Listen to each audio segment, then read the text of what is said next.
जैसे ही वसुदेव जी ने भगवान को धारण किया, जैसे ही वसुदेव जी की गोद में भगवान आए और भगवान को जैसे ही लेकर चले, पाँव की बेड़ियां अपने आप खुल गईं, हाथ की हथकड़ियां अपने आप खुल गईं। उसी तरह जो व्यक्ति भगवान को अपने हृदय में रखकर, जो व्यक्ति भगवान को लेकर चलता है हृदय में, वह व्यक्ति संसार के किसी भी बंधन में बंध नहीं सकता। यदि बंधा होगा तो बंधन स्वतः खुल जाएंगे। कब? जब वह भगवान को लेकर चलेगा। इसलिए हमें संसार को लेकर नहीं चलना, भगवान को लेकर चलना है। संसार तो पीछे पीछे चलेगा आपके, यदि आपके भगवान के साथ आप चल रहे हैं तो। अच्छा, हमें एक बात बताइए मैया जी, बहुत सावधानी, शांत रहेंगे, बहुत अच्छा लगेगा। कोई बात ना करें, केवल ध्यान कक्षा में हो आपका, अच्छा लगेगा। बहुत ध्यान से सुनिएगा। तो अच्छा, यहाँ एसी की व्यवस्था है तो एसी चालू करवा दी जाए तो माताओं को गर्मी ना लगे। हाँ? एसी चालू है? अच्छा, चालू के बाद इतनी गर्मी है? अच्छा,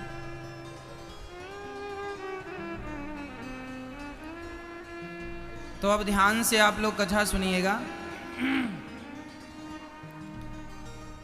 कि भगवान श्री कृष्ण जब चले, वसुदेव जी उन्हें लेकर, तो अपने आप पांव की बेड़ियां खुल गईं। संसार का कोई भी बंधन भक्त को नहीं बांधता। अच्छा, एक बात बताओ, सुबह सुबह कोई पश्चिम दिशा की तरफ चले तो उसकी परछाई उसके आगे होंगी या पीछे होंगी? आप यदि पश्चिम दिशा की तरफ सुबह सुबह चलें तो आपकी परछाई आपसे आगे होंगी या पीछे होंगी? आपसे बिल्कुल ठीक आगे, क्योंकि पश्चिम दिशा की तरफ भाग रहे हैं और सूर्य भगवान पूर्व दिशा की ओर हैं, तो परछाई आपके स्वाभाविक है आगे होंगी। अच्छा, परछाई को जितना आप पकड़ने की कोशिश करेंगे परछाई उतनी आगे भागेंगी, इसलिए परछाइयों को नहीं पकड़ना। अच्छा, परछाई आगे क्यों है? क्योंकि सूर्य भगवान की तरफ आपने पीठ कर ली है। करना क्या है? थोड़ा सा पलट जाइए। अभी पीठ सूर्य भगवान की तरफ है, अब सूर्य भगवान की तरफ अपना मुंह कर लीजिए और सूर्य भगवान की तरफ चलना स्टार्ट कर दीजिए। जो सूर्य भगवान की तरफ चलता है तो फिर बताइए, परछाई उसके आगे होती हैं या पीछे? अभी परछाई आगे थी और जरा सा सूर्य भगवान की तरफ चलना क्या शुरू कर दिया, जो परछाई आगे आगे थी वहीं परछाई पीछे पीछे हो गई। उसी तरह संसार का सुख भी परछाई की तरह है। यदि आप भगवान को पीठ दिखा के संसार के सुख की तरफ भागेंगे तो संसार का सुख आपके आगे आगे चलेगा, पकड़ में ही नहीं आएगा। सारी जिंदगी आप रोते रहेंगे, ये सुख मिल जाता, ये नहीं पकड़ में आएगा। इसलिए संसार की तरफ पीठ करके और भगवान की तरफ भागिए। जो भगवान की तरफ भागता है, संसार का सारा सुख उसके पीछे पीछे चलता है, उसके पीछे पीछे भागता है। संसार के सुखों के पीछे भागोगे तो कभी नहीं मिलने वाला, और भगवान के पीछे भागोगे अपने आप वह सारे सुख मिल जाएंगे जिसकी आपने कल्पना भी नहीं की है। इसलिए हमें भगवान की तरफ भागना है, भगवान को लेकर चलना है। वसुदेव जी भगवान को लेकर चले तो पाँव की बेड़ियां खुल गईं। अच्छा, और तो और जेल में बड़े बड़े दरवाजे लगे थे, वह दरवाजे भी खुल गए। जो ईश्वर को लेकर चलता है उसके लिए मोक्ष के दरवाजे भी वैसे ही खुल जाते हैं जैसे वसुदेव जी के लिए जेल के दरवाजे खुल गए। आश्चर्य नहीं है, ना मोक्ष पाना आश्चर्य है, ना संसार का सुख पाना आश्चर्य है, केवल भगवान को लेकर चलना है। अच्छा, भगवान को लेकर कैसे चल सकते हैं हम लोग? एक छोटा सा उदाहरण देके मैं समझाऊंगा। ये जो उदाहरण मैं दूंगा ये 7 दिन में एक ही बार मैं कोई भी बात एक ही बार सुनाता हूँ, इसलिए प्रत्येक बात को आपको ध्यान से सुनना होगा। 7 दिन में एक बात को मैं एक ही बार बोलता हूँ, एक बात को 2 बार नहीं बोलता।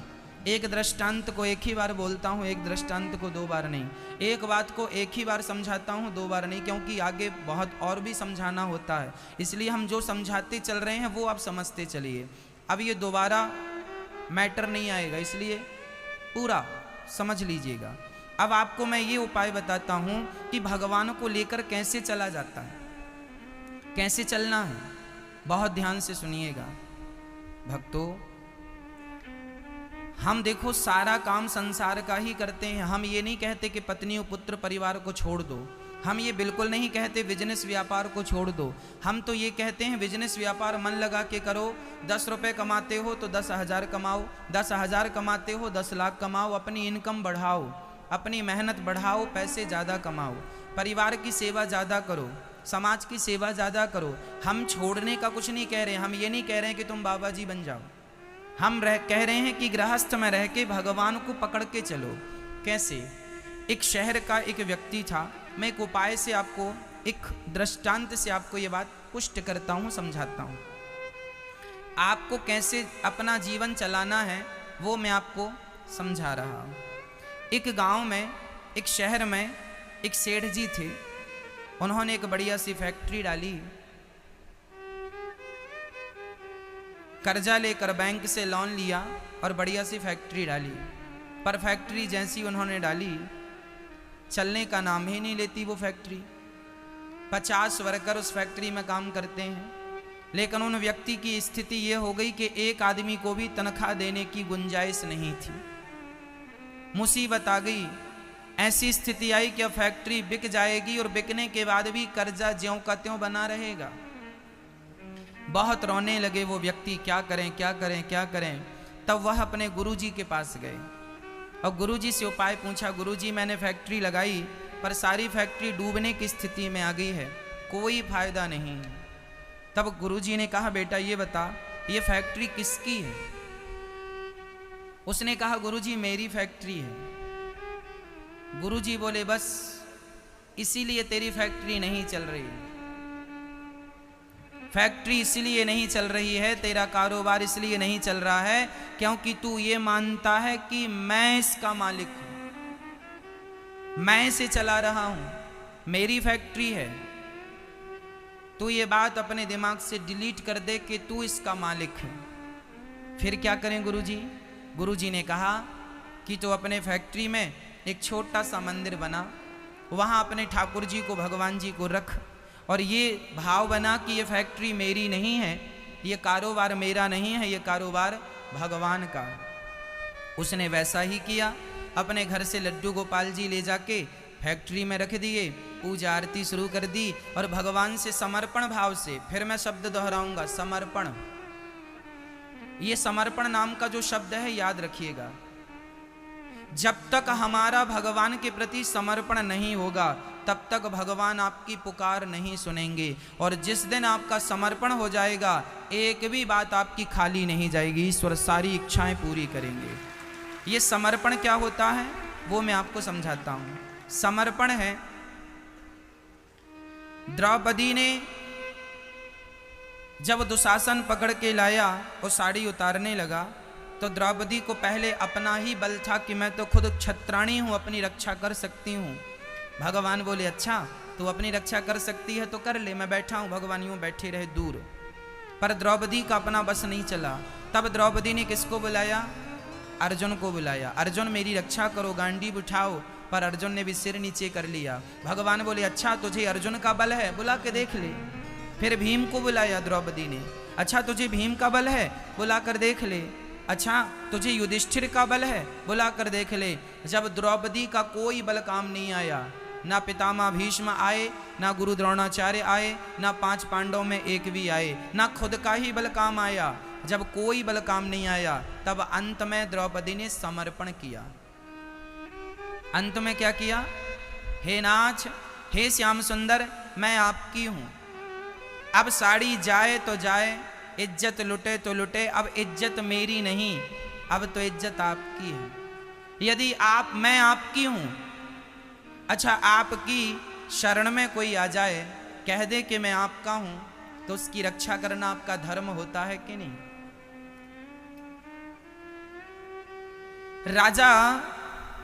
एक राजा की चर्चा में आपको स्पष्ट कर दूं कि एक राजा की गोद में कबूतर आके गिर गया। जिसका कबूतर था उसने कहा, हमारा कबूतर है, हमें दे दो, हम इसे मार कर खाना चाहते हैं। राजा ने कहा, इसे मैं नहीं दे सकता क्योंकि ये मेरी शरण में आ गया है। मारने वाले से बचाने वाला बड़ा होता है, इसे मैं नहीं दे सकता। उन राजा का नाम था शिवी, राजा शिवी। राजा शिवी की गोद में कबूतर आया, जिसका कबूतर था वह पकड़ के मारने ले जा रहा था, मार के खाएगा। राजा ने कहा तुझे जो चाहिए ले ले, पर यह कबूतर मेरी गोद में आया है, इसे तू मार नहीं सकता। राजा ने कहा तो ठीक है, जितना वजन इसका है उतना वजन का मुझे मांस दे दीजिए, मुझे तो मांस खाना है। राजा ने एक तराजू बांधी, उस तराजू पर कबूतर को रखा और दूसरे पलड़े पर राजा इतना धर्मात्मा था कि वो किसी जीव की हत्या नहीं करता। अब कबूतर का मांस बचाने के लिए कबूतर को किसी का तो मांस देना ही पड़ता, तो किसी को तो मारना ही पड़ता। तो राजा ने किसी को ना मार के अपना मांस दिया, अपनी भुजाओं का ये मांस काटना शुरू कर दिया और तराजू में रखा। पर कबूतर का वजन इतना था कि बराबर नहीं हुआ। राजा ने अपनी जंघा का मांस काटा, फिर भी बराबर नहीं हुआ। राजा ने दूसरी जंघा का मांस काटा, कबूतर का वजन पता नहीं, चमत्कारी कबूतर था, बढ़ता ही जा रहा है। अंत में राजा ने अपने दोनों पांव काट के तराजू में रख दिए। एक कबूतर के लिए एक राजा अपने पांव काट रहा है, सुनिएगा। और आजकल के लोग मुर्गी मार डालते हैं अपने स्वाद के लिए। किस प्रकार की लोग हिंसा कर रहे हैं, किस प्रकार का लोग अपराध कर रहे हैं। क्या इस अपराध से आप सुखी रहेंगे? क्या किसी की जान लेकर किसी को सता के आप प्रसन्न रह पाएंगे? राजा ने अपने दोनों पांव काट दिए, फिर भी कबूतर का वजन बराबर ना हो सका। अंत में राजा अपना सिर पकड़ के अपनी गर्दन काटने लगे तो कबूतर से स्वयं भगवान प्रकट हो गए। वाह राजन, धन्य है आप जैसा त्याग कि आपने एक कबूतर की रक्षा के लिए अपने प्राणों की बाजी लगा दी। आप जैसा राजा से धरती को पता नहीं अब कब मिलेगा। ये धरती तरसती है ऐसे राजाओं के लिए। इसलिए राजा चरणों में गिर पड़े भगवान के। परिणाम यह हुआ कि उस कबूतर ने समर्पण कर दिया तो राजा ने रक्षा की ना। यदि कबूतर राजा की गोद में ना आता तो क्या रक्षा करते? यदि एक कबूतर गोद में आ गया तो राजा ने उनकी रक्षा की। उसी प्रकार भक्त भगवान की शरण में चला गया तो क्या भगवान उनकी रक्षा नहीं करेंगे? इसी का नाम है समर्पण। मैं फिर दोहराऊंगा, आपका जब तक समर्पण नहीं होगा, समर्पण का अर्थ है पूर्ण रूप से मैं आपका हूं, मैं आपकी हूं, अब सौंप दिया इस जीवन का सब भार तुम्हारे हाथों में। जैसे अर्जुन ने अपने रथ की डोर भगवान को सौंप दी, ये क्या था? ये समर्पण है। जहां ले जाना चाहो वहां ले जाओ, जैसे रखना चाहो वैसे रखो, हरा दो युद्ध या जिता दो युद्ध, मर्जी आपकी, मैंने तो डोर ही आपको सौंप दी। मेरी माँ जैसे अर्जुन ने अपनी डोर भगवान को सौंप दी, आप लोग जितने जल्दी हो सके अपने जीवन की डोर भगवान के श्री चरणों में सौंप दीजिए। प्रभु मैं आपका हूँ, आप मेरे हैं, समर्पण कर दीजिए। पूर्ण रूप से कह दीजिए कि नाथ आप मेरे हैं, मैं आपका हूं, मेरा अपना कोई बल नहीं। अच्छा, जब समर्पण जीव का होता है तो भगवान कृपा करते हैं। इसलिए समर्पण हो। और जो भगवान को लेकर चलते हैं, उस आदमी की फैक्ट्री नहीं चल रही थी, उसने मंदिर में, उसने फैक्ट्री में ठाकुर जी बिठा दिए और बिठाकर पूजा आरती करता और भगवान से यही कहता कि प्रभु मैं इस फैक्ट्री का अब मालिक नहीं, मैं इस फैक्ट्री का नौकर हूँ और आप ही इस फैक्ट्री के मालिक हैं। और ये भाव बना के जब वो फैक्ट्री चलाता कि ये फैक्ट्री मालिक की है, वह रोज हाजिरी भगवान के चरणों में लगाता।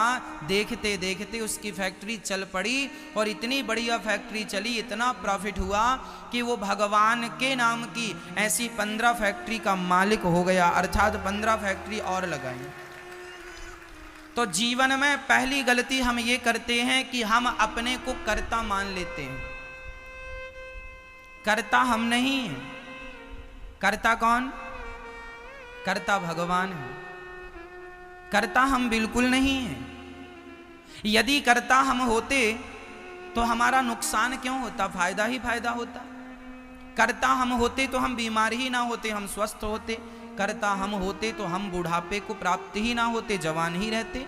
इसका अर्थ ये है कि करता मैं नहीं हूं, करता तो ईश्वर है। करते हो तुम कन्हैया, मेरा नाम हो रहा है, मेरा आपकी कृपा से सब काम हो रहा। करता कौन है मेरी माँ? ईश्वर है। हम कौन हैं? फिर हम कौन हैं? हम निमित्त हैं। हम कौन? हम कौन? निमित्त कैसा? आपने कभी कठपुतली का नाच देखा होगा। कठपुतली मतलब लकड़ी की एक पुतली को धागा उसको हाथ में लेकर के नचाने वाला नचाता है, उंगलियों में फंसा के। कठपुतली को जैसे नचाता है वह वैसे नाचती है। अच्छा, आपने खिलौने में एक गुड्डा देखा होगा, चाबी भर दो और चाबी भर के छोड़ दो तो खुट खुट खुट खुट खुट करके चलता है। उतनी ही देर चलता है जितनी देर चाबी उसमें भरी होती है। चाबी खत्म, स्टॉप, रुक गया। हाँ या ना? बस मेरी माँ सच्ची यही है कि जैसे वो गुड्डा गुड्डी खिलौना होता है ना, हम भी खिलौने हैं और हम भी तब तक चल रहे हैं जब तक ईश्वर ने हमारी चाबी भर रखी है। चाबी खत्म, हमारी चाबी उसी के हाथ में है। ये खिलौने जो होते हैं ये उछल कूद करते हैं, लेकिन इनकी चाबी भरने वाला कोई दूसरा होता है। आप और हम चाबी भरते हैं तो ये उछल कूद करते हैं। चाबी भरना बंद कर दोगे, इनकी उछल कूद बंद हो जाएगी। आप जीवन में जितना भी कुछ कह रहे हैं, कर रहे हैं, खा रहे हैं, कमा रहे हैं, ये आप अपने बल से नहीं, ईश्वर ने जितनी चाबी भरी है हम उतना ही पाएंगे। इसलिए हम सभी के पालनहार कौन है? भगवान है। हम कभी ये अहंकार ना करें कि हम कुछ कर रहे हैं, सदा ये भाव बनाएं कि नाथ आप सब कर रहे हैं और हम आपका ही खा रहे हैं। हम अपना नहीं खा रहे हैं, हमारी मेहनत इतनी नहीं है कि हम पेट भर भी खा सकें, हम तो ईश्वर की कृपा का खा रहे हैं। तो आज से ये अहंकार मिटा दीजिएगा कि मैं कुछ करता हूं। हमेशा सब कुछ कौन करता है? भगवान करते हैं। हमारी फैक्ट्री, हमारी दुकान, हमारा परिवार हम नहीं चला रहे हैं, कौन चला रहा? भगवान। लेकिन हम झूठा ही अहंकार लिए घूमते हैं, हम कर रहे हैं, हम कर रहे हैं। हमारा अहंकार ही तो झूठा है। अच्छा, आप कहते हैं कि हम सब कर रहे हैं, तो एक काम करो, आप 10-15 दिन के लिए निकल जाओ घर से, जाके कहीं गुप्त स्थान में रहने लग जाओ और देख लो कि आपके घर का काम चलता है कि रुक जाता है। आपके बिना कोई काम रुकना है? यदि आपको इतना ही एटीट्यूड है, इतना ही अहंकार है कि मेरे बिना क्या होगा, तो साहब जाके देख लो, किसी के बिना किसी के घर का कोई काम नहीं रुका। आपके पिता के पिता, आपके दादा परदादा भी यही कहते थे, मेरे बाद क्या होगा, मेरे बाद क्या होगा। कह दो उनसे तुम्हारे बाद भी सब ठीक ठीक चल रहा है।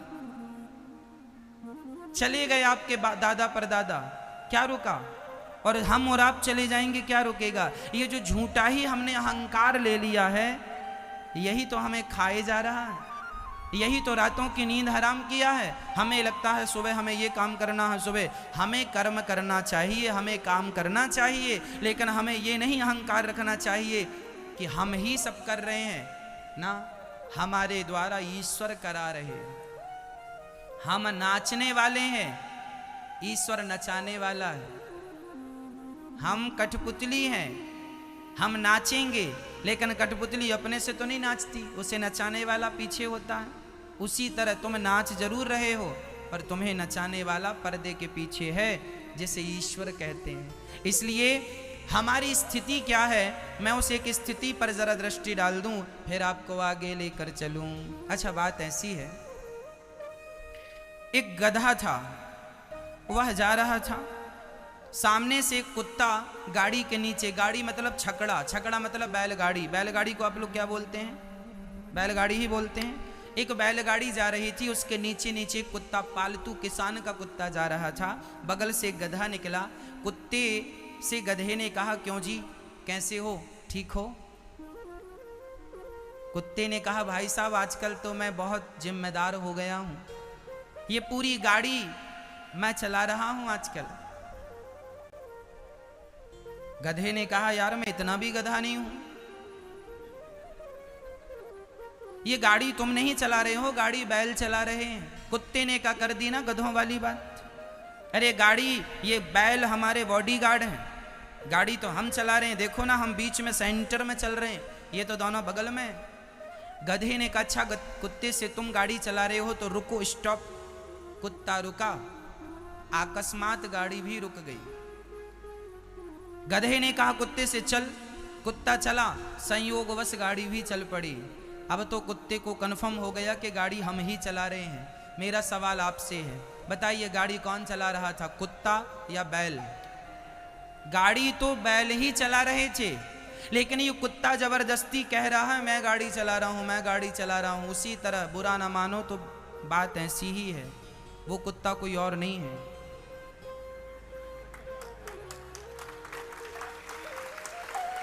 हम सबकी गाड़ी कौन चला रहा है?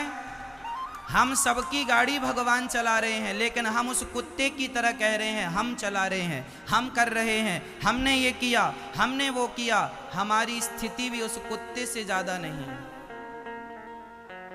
इसलिए गाड़ियां तो सबकी भगवान चला रहे हैं, लेकिन कोई इस बात को एक्सेप्ट कर रहा है, कोई इस बात को स्वीकार करता है कि गाड़ी हमारी भगवान चला रहे हैं, तो कोई इस बात को स्वीकार नहीं करता। अच्छा, आपके स्वीकार करने और ना करने से क्या होगा?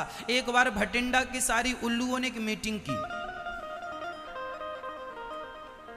सारे उल्लुओं ने मीटिंग की और उन उल्लुओं ने कहा क्यों जी, तुमने कभी सूर्य को देखा है? तो सीनियर उल्लुओं ने कह दिया ना जी हमने तो नहीं देखा। सीनियर उल्लुओं से पूछा गया क्यों जी, तुमने कभी सूर्य को देखा है? बोले ना जी हमने तो नहीं देखा। बोले ये भटिंडावासी कहते रहते हैं सूर्य भगवान आ गए, सूर्य भगवान आ गए, सूर्य भगवान चले गए। उल्लुओं ने कहा इसका मतलब ये भटिंडा वाले गलत कहते हैं, सूर्य तो है ही नहीं। ऐसा उल्लुओं ने मीटिंग में एक प्रस्ताव पारित किया। उल्लुओं ने कहा सूर्य तो होता ही नहीं है, ये भटिंडा वाले गलत बोलते हैं। अच्छा, उल्लू ये बात क्यों कह रहे हैं कि सूर्य नहीं होता? क्योंकि उन्हें नजर नहीं आता।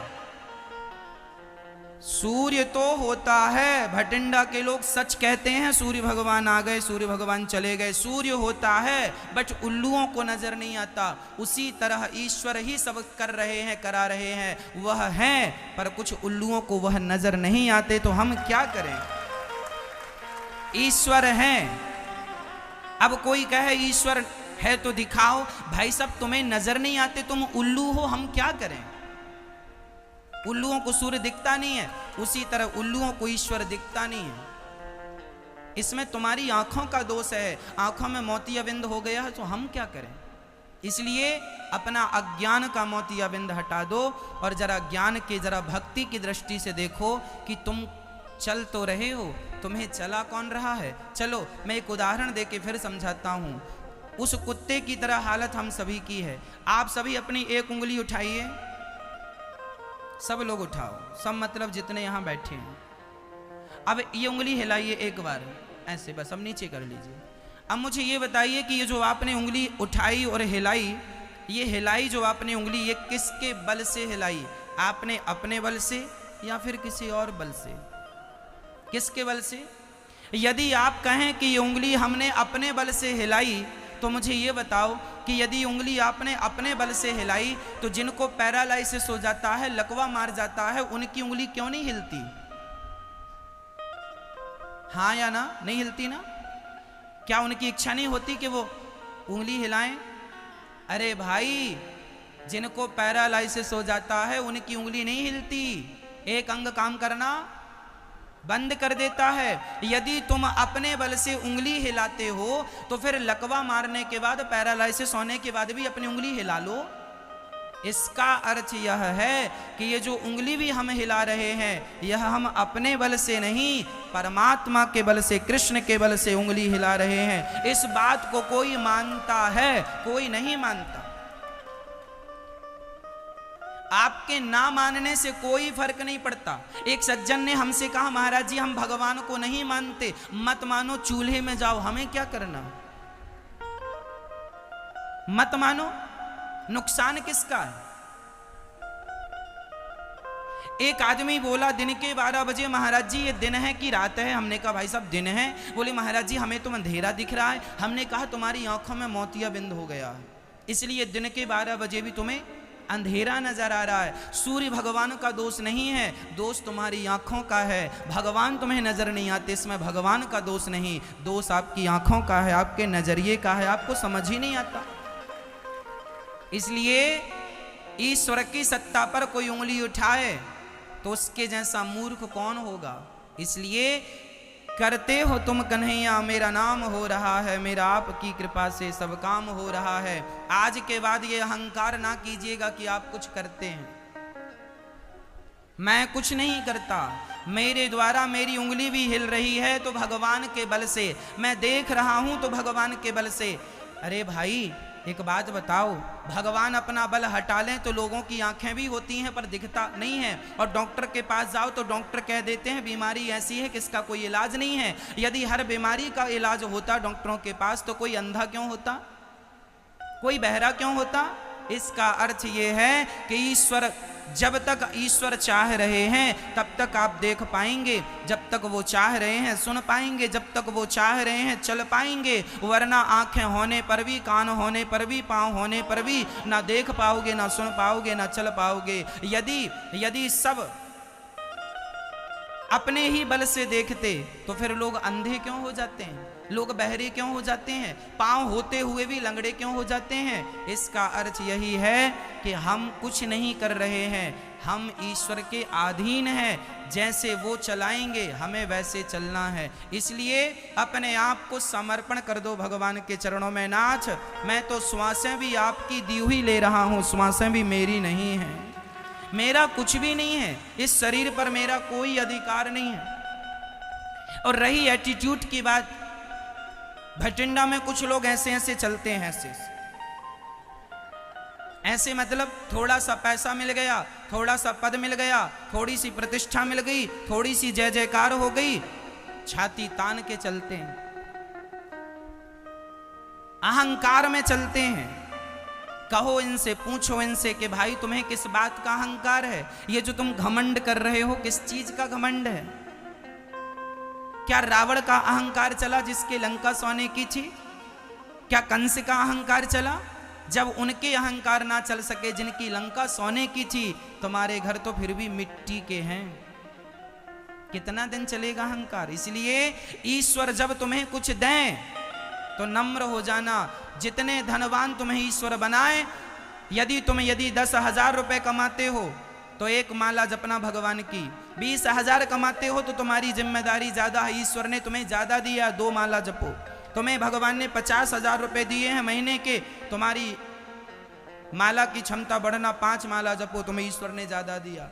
तुम लाख रुपए महीना कमाते हो, तुम्हें 10 माला जपना चाहिए। तुम 10 लाख रुपए महीना कमाते हो तो तुम्हें तो दिन रात भगवान का चिंतन करना चाहिए, क्योंकि ये मेहनत का पैसा तुम्हारा नहीं, ये तो भगवान की कृपा है प्रत्यक्ष रूप में जो तुम पर है। तुम जितने धनी होते हो उतनी तुम्हारी जिम्मेदारी होती है कि तुम ईश्वर का उतना थैंक यू कहो, उतना धन्यवाद दो। लेकिन तुम आलसी हो जाते हो, जितना धन आता है उतने ही आलसी हो जाते हो, उतना ही एटीट्यूड बढ़ा लेते हो, मैं ऐसा हूं, मैं वैसा हूं। याद रखना साहब, हमारी और आपकी हैसियत क्या है, सामान्य भाषा में कहूं तो हमारी और आपकी औकात क्या है। बताओ हमारी औकात क्या है। ये जो पैसे के घमंड में एटीट्यूड से चलते हैं, सीना उठाकर छाती फैलाकर चलते हैं, लोगों को रौंदते हुए चलते हैं, अपमान करते हुए चलते हैं, बताओ ये कौन है, इनका हाल क्या होना है। मैं आपको स्पष्ट कह दूं, हमारी औकात क्या है, हमारी हैसियत क्या है। मैं आज आपकी औकात आपको दिखाऊंगा। आदमी अपनी औकात भूल जाता है, इसलिए वो सिर पे चढ़ जाता है। इसलिए हमें कभी अपनी औकात नहीं भूलना चाहिए। और ये पैसे वालों को जो जमाना घेर के बैठ जाता है ना, इसकी भी एक छोटी सी कथा मैं आपको सुना ही देता हूं। भटिंडा में एक सेठ जी रहा करते थे। जिस गली से निकलते थे लोग राम राम कहा करते थे, सेठ जी राम राम, सेठ जी राम राम, सेठ जी जय श्री कृष्णा। तो सेठ जी सबसे कह देते थे मैं कह दूंगा, मैं कह दूंगा, मैं कह दूंगा। एक आदमी ने सुन लिया कि सेठ जी से कोई राम राम कहे तो सेठ जी कह देते हैं कि मैं कह दूंगा। तो एक आदमी ने आके पूछा क्यों सेठ जी, आपसे सब लोग राम राम करते हैं तो आप कहते हो कह दूंगा, किससे कह देते हो। सेठ जी ने कहा चलो मैं तुम्हें बताता हूं। सेठ जी अपने घर ले गए, अपनी तिजोरी को खोला और वहां पैसों की गड्डियां थी, तो पैसों की गड्डियों को कह देते, आज रामदयाल ने राम राम कहा है, आज विजय ने राम राम कहा है, आज गोविंद ने राम राम कहा, पैसों को राम राम। वो आदमी कहा, तुम्हारा दिमाग खराब तो नहीं हो गया, पैसों को राम राम देते हो? तब उस सेठ जी ने बड़ी अच्छी बात कह दी। उस व्यक्ति ने कहा, भाई साहब, जब मेरे पास पैसे नहीं थे तब लोग मुझे देखते नहीं थे, कोई मुझे राम राम नहीं करता था। जब से मैं धनी क्या हो गया, जमाना मुझसे राम राम करने लग गया है। मुझे पता चल गया कि ये राम राम लोग मुझे नहीं, मेरे धन को राम राम कर रहे हैं, तो मैं धन से कह देता हूं कि राम राम कह दिया है। बताओ, जब आपके लाले पड़े थे दो दो रोटियों को, दो दो रोटियों के लाले, जब भगवान ना करे किसी के जीवन में गरीबी आए, लेकिन जब आप गरीब थे तो कोई अपने बाजू में बिठाता नहीं था आपको। जब आपकी हालत दो रोटी की खाने की नहीं थी ना, तब लोग आपसे राम राम नहीं करते थे। लेकिन जब आपके दिन बदले और आप जरा धनवान क्या हो गए, समाज ने, जमाने ने आपको राम राम कहना स्टार्ट कर दिया। ये इज्जत जो तुम्हें मिल रही है मेरी माँ, ये इज्जत तुम्हें नहीं, तुम्हारी दौलत को इज्जत मिल रही है। इसलिए दौलत को पाके परमात्मा को ना भूलिएगा, उसकी कृपा से तुम्हें दौलत मिल रही है। इस दौलत के घमंड में उसे ना भूल जाइएगा जिसके बल पे तुम खड़े हो। समझ में आ रही है बात? इसलिए दौलत का अहंकार ना करना। अब रही औकात की बात, तो मैं आपकी औकात बताता हूं। हम सब की औकात क्या है? हम लोग कहते हैं ना, हम ये हैं, हमें नहीं जानते, हमें नहीं पहचानते, हम ये हैं, हम वो हैं। अच्छा, आप क्या हो साहब? एक सज्जन भटिंडा के थे, वो एक सेठ जी उनके, एक गुरुजी उनके घर आए। गुरुजी आए तो उन्होंने अपना घर दिखाया। उनका घर 1000 गज में था, आलीशान घर था। 1000 गज में उन्होंने घर बनाया, बड़ा सुंदर घर था। महंगी से महंगी चीजें उनके घर में उपलब्ध थी, बहुत आलीशान उनकी लाइफ थी। एक गुरुजी उनके घर आए तो गुरुजी को उन्होंने बताया, गुरुजी देखिए ये हमारा घर है, यहाँ पे बेडरूम है, यहाँ किचन है, यहाँ ये है, यहाँ वो है, यहाँ ये हमने बनवाया, हमारा घर है, हमने बनवाया। 10 मिनट में उसने 10 बार कह दिया कि हमने बनवाया, हमारा घर है। गुरुजी को गुस्सा आ गई। गुरुजी बड़े साधु आदमी थे। उसने कहा, इसके घर आए, इसने भगवान की चर्चा तो की नहीं, बस अपने ही गिना रहा है कि मैंने ये बनवाया, मैंने ये किया, मैंने ये। गुरुजी ने देखा कि वहाँ एक मानचित्र रखा था दुनिया का, जिसे हम ग्लोब कहते हैं। ग्लोब जानते हैं? गोल होता है जिसमें सारी दुनिया का मैप होता है, नक्शा। गुरुजी ने, साधु जी ने वो ग्लोब घुमाना स्टार्ट किया और पूछा कि भाई साहब ये क्या है? गुरुजी को पता था कि ये क्या, फिर भी अज्ञानवश पूछा, ये क्या है? उन्होंने कहा, इसका नाम ग्लोब है, इसमें सारी दुनिया का मानचित्र होता है। अच्छा, तो इसमें बताओ मेरा भारत कहाँ है? उसने घुमाया, बोले ये भारत है। अच्छा, भारत में बताओ पंजाब कहाँ है? उन्होंने बताया ये पंजाब है। अच्छा, पंजाब में भटिंडा कहाँ है? ये भटिंडा, ये ग्लोब में इतना सा भटिंडा, एक डॉट रखा था। अब बताओ, इस भटिंडा में तुम्हारा ये 1000 गज का घर कहाँ दिख रहा है?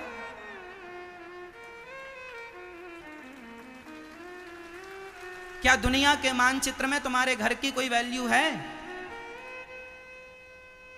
हाँ या ना? उस संत जी ने कहा, बेटा भगवान करे तेरा 2000 गज में घर बने, भगवान करे तू खूब तरक्की कर, लेकिन बेटा धन को पाकर देख, अहंकार ना करना। धन जितना आए, आम के वृक्ष में जितने फल आते हैं वह उतना झुक जाता है। आपकी नम्रता ही आपका बड़प्पन है मेरी माँ, आपकी नम्रता ही आपका बड़प्पन है। धन आना चाहिए। भगवान करे भटिंडा वालों के पास, सबके पास 50-50 करोड़ होने चाहिए। आपको भगवान खूब संपन्न बनाए, लेकिन हाथ जोड़ के कह के जाऊंगा, संपन्न बनाए तो अहंकार बिल्कुल ना करना।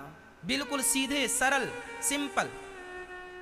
जैसे आप गरीबी में रहा करते थे सादगी से, वैसे ही अमीरी आए तो अमीरी को नमस्कार करना, लक्ष्मी को प्रणाम करना, लक्ष्मी का सम्मान करना, लेकिन अहंकार बिल्कुल ना करना। लक्ष्मी माता आई और तुम एटीट्यूड करने लग गए। गरीबों की गरीबी तुम्हें नजर नहीं आती? किस बात का तुम्हें गुरूर है भाई? किस बात का तुम्हें घमंड है? इसलिए सादगी, सादा जीवन, उच्च विचार। भगवान श्री कृष्ण तो भगवान थे, उनसे बड़ा कोई था? बताओ भगवान से बड़ा कोई था? लेकिन भगवान ने विदुरानी के छिलके खाए कि नहीं? यदि अहंकार होता, रे मैं तो बड़ा आदमी हूं, मैं क्या ये खाता हूं, मैं तो 56 भोग खाता हूं, तो क्या छिलके खाते? यदि भगवान अपने बड़प्पन का अहंकार रखते तो क्या अर्जुन की गाड़ी भगवान चलाते? अर्जुन तो तुच्छ आदमी है, सामान्य प्राणी। अर्जुन नर है, कृष्ण नारायण है। तो क्या नारायण नर की सेवा कर सकता है? लेकिन नहीं, वो भगवान है। वो भगवान होके भी अपने भक्तों की सेवा करते हैं। आपकी सादगी, आपकी सरलता, आपकी सहजता, यही आपका बड़प्पन है। इसी से आप बड़े आदमी होते हैं। धन से लोग बड़े आदमी नहीं होते। आपके अच्छे विचारों से, आपके अच्छे संस्कारों से, आपकी नम्रता से आप बड़े आदमी कहलाते हैं। वाह, देखो कितना बड़ा आदमी है, इसके अंदर बड़प्पन है। बड़े आदमी में बड़प्पन ना हो तो बड़ा आदमी किस काम का? इसलिए हमें ये याद रखना चाहिए कि हमारे पास जो भी है वह हमारी मेहनत का नहीं, भगवान की, जोर से बोलो, भगवान की कृपा का है। हम ईश्वर की कृपा का खा रहे हैं, कृपा का पी रहे हैं। हम अपने बल का, अपनी मेहनत का कुछ नहीं कर रहे हैं। हमें मेहनत बराबर करनी है, पर कृपा अनुभव में रहे। ईश्वर हमारे साथ हैं, ईश्वर हमारे साथ हैं। रही बात अहंकार की, रही बात एटीट्यूड की, दर्प की, तो मैं फिर सुना देता हूं आखिरी बात। आज भटिंडा में बहुत बड़ा आदमी कोई हो, बहुत पैसे वाला हो, लेकिन ये बताओ कि मरने के बाद गरीब जहां जिस चिता पर जलता है, नहीं जाता है। ये जो फासला है ना अमीरी गरीबी का, ये तब तक है जब तक प्राण है। प्राण निकलने के बाद तो अर्थी अमीर की भी निकलती है, अर्थी गरीब की भी। और अर्थी जो होती है, अमीर की अर्थी भी लकड़ी की होती है और गरीब की अर्थी भी लकड़ी की। अमीर की अर्थी सोने की तो नहीं होती। शमशान अमीर के लिए भी वही है। और चलिए, फासला मिट गया। जब मैं मरूंगा, जब आप मरेंगे, तो आपकी चिता जलेगी, और जब आपकी चिता जलेगी, चिता जल के ठंडी हो जाएगी, तो क्या बचेगा? आपकी राख बचेगी। उस राख को कोई मुट्ठी में दबा के फूंक मारेगा, उड़ जाएगी कि नहीं? आप कहते थे मैं ये हूं, मैं वो हूं, मुझे नहीं जानते। साहब जानते हैं। तुम एक दिन मुट्ठी भर राख बन जाओगे और 25 रुपए के घड़े में तुम्हारी राख आ जाएगी। मैंने तो घड़े का रेट भी कंफर्म कर लिया है, 25 रुपए का। घड़ा कितने का? 25 रुपए का। उस 25 रुपए के घड़े में जब तक तुम्हारे प्राण थे तब तक तुम 1 करोड़ की गाड़ी में चलते थे। 50 लाख की गाड़ी है, 1 करोड़ की गाड़ी है, करोड़ों का बंगला है आपका, पर मरने के बाद आपकी राख 25 रुपए के घड़े में आ गई। हाँ या ना? आप लोगों की राख 25 रुपए के घड़े में आएगी कि महंगा वाला घड़ा लोगे? हाँ, ज्यादा महंगा वाला लोगे, बड़ा होगा तो फिर खाली रह जाएगा। 25 रुपए का ठीक है। तो हमारी सबकी राख कितने रुपए के घड़े में आनी है? 25 रुपए के घड़े में। एक दिन तुम माटी हो जाओगे, हवा में उड़ जाओगे, फूंक मारेगा कोई। ये उड़ जाना है, मिट्टी बन जाना है, घड़े में आ जाना। फिर ये अहंकार काहे करते हो भैया? काहे इतना अहंकार करते हो? भगवान को धन्यवाद दो, ईश्वर आपकी कृपा से मैं चल रहा हूं, मुझे अहंकार नहीं करना। एक बार अहंकार किया था, एक बार अहंकार किया था। एक गांव से एक डोली चली। मैया, एक गांव से एक लड़की का विवाह हुआ, वो डोली पर बैठी और चली, और दूसरे गांव में एक महिला पतिव्रता नारी भगवान के घर चली गई। एक गांव से डोली चली और एक गांव से अर्थी चली। दोनों की भेंट एक चौराहे में हुई, और दोनों में क्या वार्ता हुई जरा ध्यान से सुनिएगा।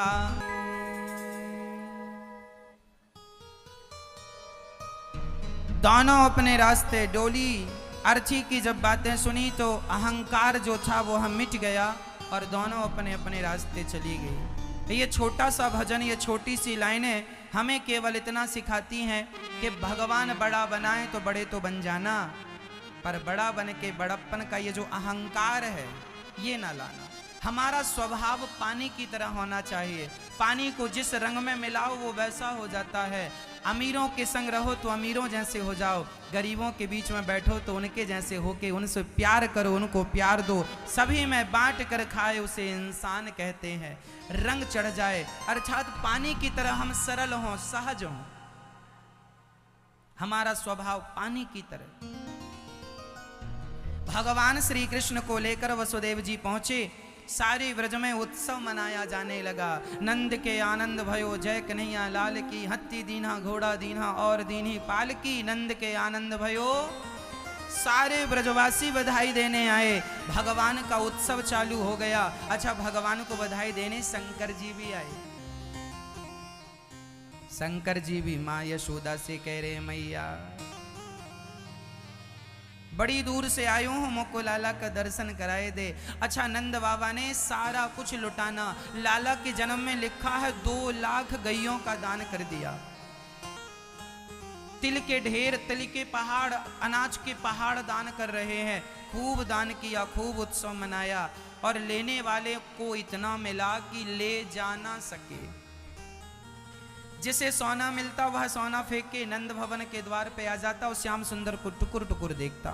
चांदी मिला तो चांदी फेंक के टुकुर टुकुर देखें। नंद बाबा बोले, बधाई में हम सोना चांदी लुटा रहे हैं, तुम लेके जाते क्यों नहीं हो? तब ब्रजवासी बोले, नंद बाबा जो आनंद तेरे लाला के दर्शन में है वो आनंद सोना चांदी में नहीं है। तेरे लाला का दर्शन तो सोना चांदी से ज्यादा कीमती। सच कहता हूं मेरी माँ, भगवान की कीमत इस दुनिया में सबसे अधिक है। इसलिए अधिक कीमतीवान आपको बनना है तो भगवान की शरण ग्रहण कर लो। और सारे ब्रजवासी भगवान का उत्सव मना रहे हैं, पावन सा दर्शन कर रहे हैं। तभी क्या हुआ कि भगवान श्री कृष्ण का दर्शन करने शंकर जी आ गए। अब शंकर जी आए, मैया से बोले, मैया मुक्कू लाला को दर्शन कराए दे। मैया बोली, राम राम, तेरे गले में इतने बड़े बड़े सांप हैं, मारो छोरा डर जावे गो, मैं दर्शन ना कराए सकूं। नंद शंकर जी बोले, मैया बड़ी दूर से आयो हूं। मैया बोली, बड़ी दूर से आ, लंदन से आ, मुकू का करनो, मैं दर्शन ना कराए वाली। शंकर जी बोले, मैया मुकू जाने ना है। मैया बोली, बाबा मुकू पहचाने ना है, मैं छोरा की माँ हूं, लाला की। अच्छा। शंकर जी बोले, मैं तेरे दरवाजे में बैठ जाऊंगो, मैं जाऊंगो ना है। मैया बोली, बाबा ऐसे दरवाजे मेरे घर में 40 हैं, मैं यहाँ दरवाजे को भी खोलूंगी ना है, तेरी समाधि बन जाएगी। अब शंकर जी बोले, भगवान मैया तो मानवे को तैयार ना है। तब शंकर जी ने मन से भगवान श्री कृष्ण को कहा, हे नाथ, आपका दर्शन करने आपका भक्त आया है, बड़ी दूर से, आप ही कोई लीला रचो। तब भगवान श्री कृष्ण रोने लगे।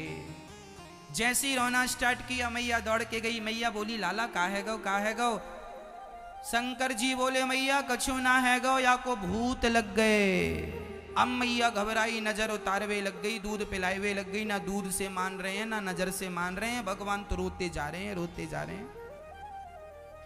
शंकर जी बोले, मैया या को भूत लग गए। अब मैया रोने लगी। शंकर जी बोले, मैया रोती काहे क्यों है? अब महाराज भूत कौन उतारेगो, हमारे से तो भूत उतारनो आवे ना, हम तो केवल नजर उतारे। शंकर जी बोले, मैया हमारो नाम ही भूत भावन है, ला हम या के भूत उतारेंगे। अच्छा बाबा, आपसे भूत उतारनो आवे? शंकर जी बोले, हम ही तो अच्छे अच्छों की भूत उतारते, लाओ तुम्हारे छोरा के भी भूत उतारे। अब मैया लेके आई और लाला को गोद में लेके पीठ दिखा के खड़ी हो गई। शंकर जी बोले, मैया ऐसे उल्टा काहे को खड़ी हो, लाला को दर्शन कराओ। मैया बोली, बाबा आपकी शकल बड़ी डरावनी है, छोरा देखेगो तो डर जावेगो, मैं दर्शन ना कराऊंगी, दूर से मंत्र पढ़ के भूत उतारो। शंकर जी बोले, दूर से मंत्र पढ़वे वालो मंत्र मुँह को याद ना है, जब तक हमारी गोद में लाए के लाला को ना देगी मैया, तब तक या के भूत ना उतारूंगो। अब भगवान तो रो ही रहे थे और जैसे ही भगवान शंकर की गोद में गए, भगवान खिलखिला के हंसने लगे। देखो भोलेनाथ, आपके लिए हमें रोना पड़ा। शंकर जी बोले, प्रभु आप ना रोते तो हमें रोना पड़ता आपके दर्शन के लिए।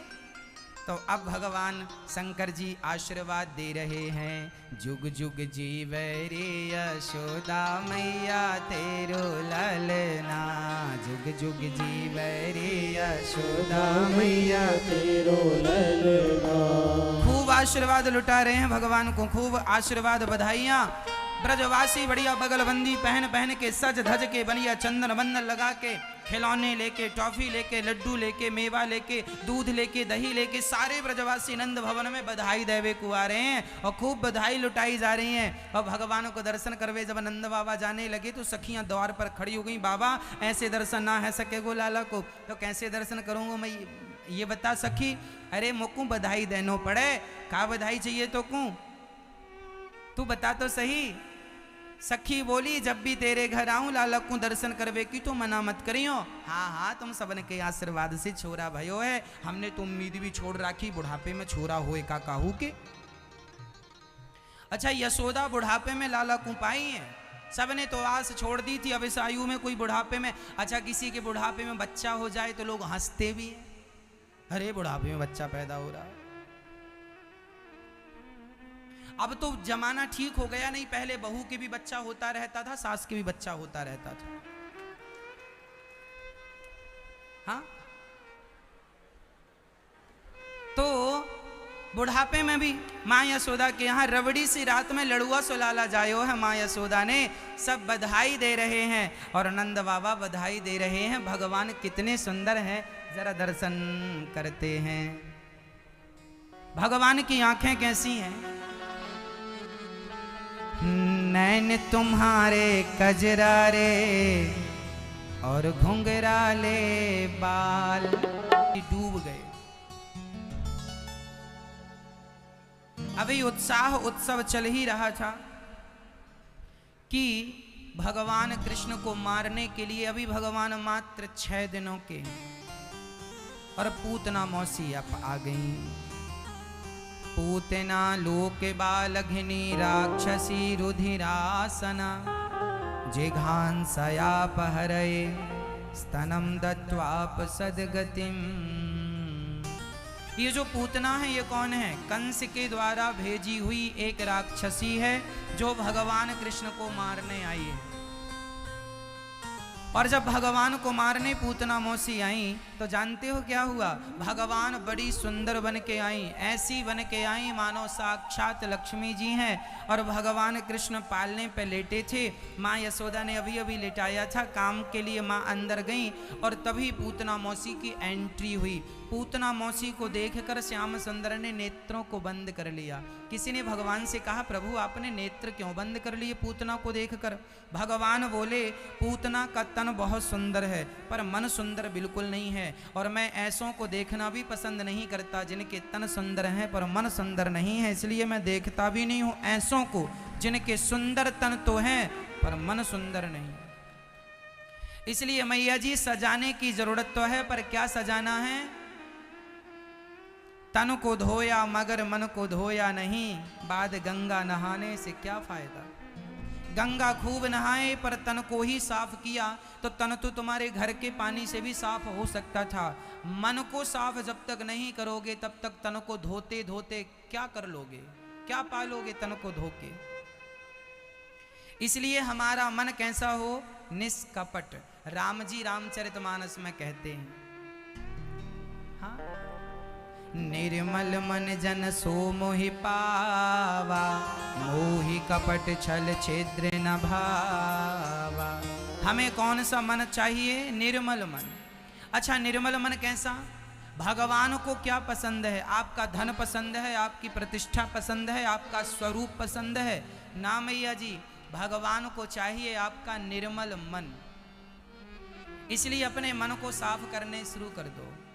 अच्छा आपके अंदर कपट है कि नहीं, निर्मल मन जन सो मोहि पावा, मोहि कपट, सीधा लिखा है मोहि कपट छल छिद्र न भावा। हमें कपट बिल्कुल पसंद। अच्छा ये कपट क्या है, कपट किसे कहते हैं, आप लोगों के अंदर कपट है या नहीं, हाँ या ना में जवाब दो। मैया जी, ओ मेरी माँ, आपके अंदर कपट है नहीं, अच्छा आप निष्कपट हो।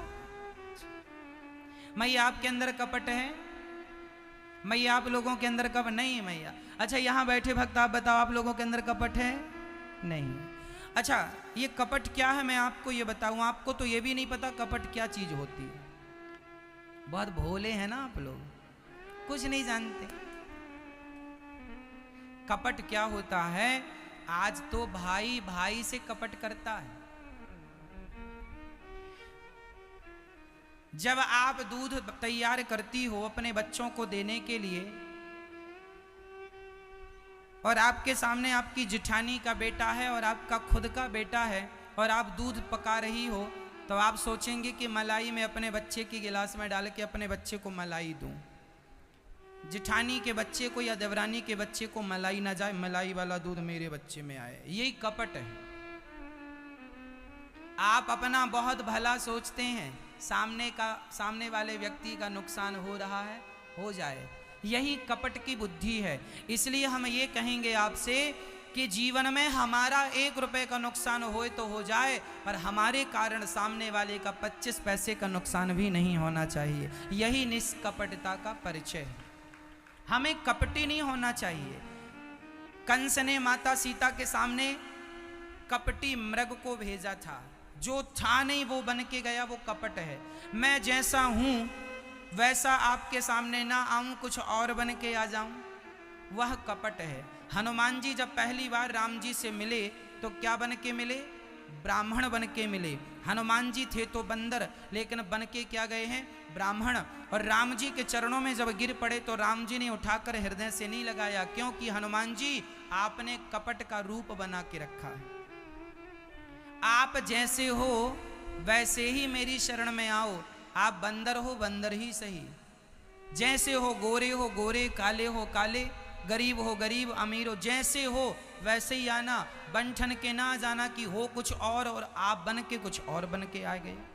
हनुमान जी जब बंदर के रूप में आके राम जी को प्रणाम करते हैं, तब राम जी उन्हें हृदय से लगा लेते हैं। अर्थ यही निकला कि भगवान कहते हैं मुझे कपट बिल्कुल पसंद नहीं है, और आप लोगों को भगवान तब तक नहीं मिलेंगे जब तक आपके अंदर से कपट समाप्त नहीं हो जाता।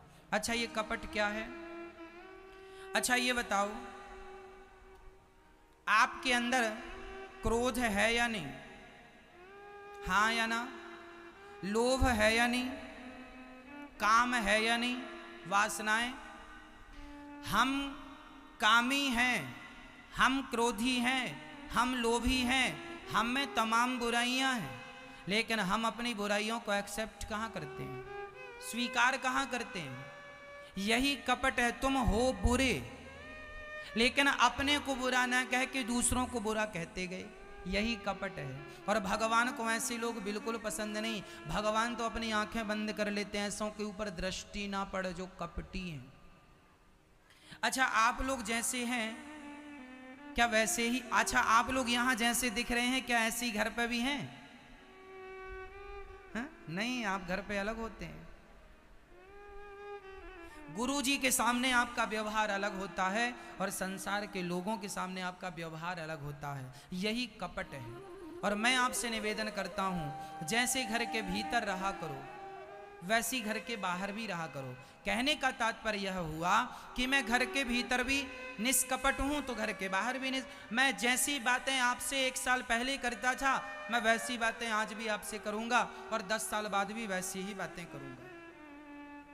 कोई बदलाव ना हो कि अब धन प्रतिष्ठा पा जाए तो बदलाव आ जाए। नहीं तो लोग ना, आपके दोस्त आपसे पहले कुछ और बातें करते थे, पैसे वाले हो गए, अब उनका तरीका अलग हो गया। तब की बात अलग थी, अब पैसे वाले हो गए। ये जो कपट है मैया, मैं कामी हूं तो एक्सेप्ट करना चाहिए भगवान के सामने कि प्रभु मैं कामी हूं, मैं तो अपने काम को मिटा नहीं सकता। अच्छा मैया एक बात बताओ, बच्चों को कोई परेशान करता है तो बच्चे शिकायत किससे करते हैं? जोर से बोलो। अपनी माँ से या अपने पिता से। यदि बच्चों को कोई प्रॉब्लम होती है किसी से तो वह शिकायत अपनी माँ या अपने पिता से करते हैं। आप लोगों को भी यदि कोई प्रॉब्लम हुआ करे तो भगवान से शिकायत किया करो। आप लोग भगवान से शिकायत नहीं करते, किसकी शिकायत करनी है? आपको कौन परेशान करता है ज्यादा? बताओ। आपको सबसे ज्यादा काम परेशान करता है, काम वासना। आपको सबसे ज्यादा क्रोध परेशान करता है, आपको सबसे ज्यादा लोभ परेशान करता है। करता है या नहीं? हाँ या ना में जवाब दो। हाँ या ना मैया? परेशान करता है क्रोध। हम सभी को जब भी क्रोध परेशान करे, लोभ परेशान करे, काम परेशान करे, तुरंत इनकी शिकायतें भगवान से कहो, हे नाथ मैं काम को तो जीत नहीं सकता, क्रोध को तो जीत नहीं सकता, लोभ को तो जीत नहीं सकता, पर ये बहुत परेशान करते हैं। हे नाथ मैं आपका हूँ, मुझे इन दुष्टों से बचा लो, नहीं तो ये बहुत परेशान करेंगे। जब आप भगवान से कहेंगे तो भगवान स्वयं कृपा करके इनको शांत कर देंगे और आप इन सब चीज़ों से बच जाएंगे और बचकर मन भगवान में लगाएंगे। नहीं तो आपको काम ही परेशान करता रहेगा, सारी जिंदगी क्रोध ही सताता रहेगा। आप अपने से देखो जीत नहीं सकते हो। इस दुनिया में ऐसा कोई नहीं है जिसने काम को जीत लिया हो। इस दुनिया में ऐसा कोई नहीं है जिसने क्रोध को जीत लिया हो। इस दुनिया में ऐसा कोई नहीं है जिसने लोभ को जीत लिया हो। लेकिन जो भगवान की शरण में चले जाते हैं, भगवान की कृपा होते ही भक्तों को भगवान बचा लेते हैं इन बुराइयों से। बस इतनी बात है। किसी को शुगर की बीमारी हो जाए तो शुगर की बीमारी हो जाए तो शुगर की बीमारी ठीक नहीं होती। डॉक्टर कहते हैं ये दवाई खाते रहोगे तो कंट्रोल में रहेगी। हाँ या ना? शुगर की बीमारी ठीक नहीं होगी, दवाई खाते रहोगे, परहेज करते रहोगे तो कंट्रोल में बनी रहेगी। उसी प्रकार काम, क्रोध, लोभ कभी खत्म नहीं होगा। सत्संग की दवाई खाते रहोगे, सत्संग करते रहोगे, ये विषय वासना कंट्रोल में बने रहेंगे, ये आपको परेशान नहीं करेंगे। सत्संग छोड़ दोगे तो काम सिर पे चढ़ जाएगा, क्रोध सिर पे चढ़ जाएगा, लोभ सिर पे चढ़ जाएगा और आपका सर्वनाश कर देगा। रावण का सर्वनाश किसने किया, जरा मुझे बताओ, किसने? काम। रावण ने देवताओं पर विजय प्राप्त कर ली, रावण ने गंधर्वों पर विजय प्राप्त कर ली, रावण ने पाताल को जीत लिया, रावण ने स्वर्ग को जीत लिया, रावण ने दिक्पालों को, नागलोक को जीत लिया, रावण ने सबको जीत लिया। लेकिन अपने काम वासना को ना जीत पाया, अपने काम को ना जीत पाया और कामी होकर गया और माता सीता को उठाकर ले आया। परिणाम क्या हुआ? गली गली पुतले जलाए जा रहे हैं। मेरी माँ, ये काम सबको नचाता है, रावण जैसे ज्ञानियों को भी नचाया। इसलिए कहता हूं भगवान की बूटी, भगवान के सत्संग की बूटी लेते रहना, काम कंट्रोल में रहेगा, भगवान के चरणों में लगे रहना। नहीं तो सारी जिंदगी ये तंग करेगा, परेशान करेगा। ये सब हमें परेशान करने वाले लोग हैं, इनकी शिकायतें भगवान से कहना चाहिए, हे नाथ हमें बहुत परेशान कर रहे हैं। शंकर जी की आंख खुल गई, किसने खोली थी? शंकर जी की तीसरी आंख किसने खोली थी? ये काम तो शंकर जी को भी तंग करता। हाँ या ना? शंकर जी को भी परेशान किया ना काम ने। शंकर जी समाधि में बैठे थे, परेशान किया, तीसरी आंख खोल के भस्म करना पड़ा काम को। ये काम तो शंकर, अरे शंकर जी की तो ठीक है, नारद जी को भी एक चक्कर लपेटे में ले लिया काम ने। एक बार नारद जी जा रहे थे, एक सुंदर सा नगर दिखाई पड़ गया। नारद जी बोले कितना सुंदर नगर है। वहां एक सुंदर महिला थी। नारद जी बोले मैं बाबा जी बना कब तक घूमूंगा, शायद मेरी भी शादी हो जाए। प्रयास करने लगे। एक सुंदर सी विश्वमोहिनी नाम की कन्या थी। बोले मेरा इससे विवाह हो जाए।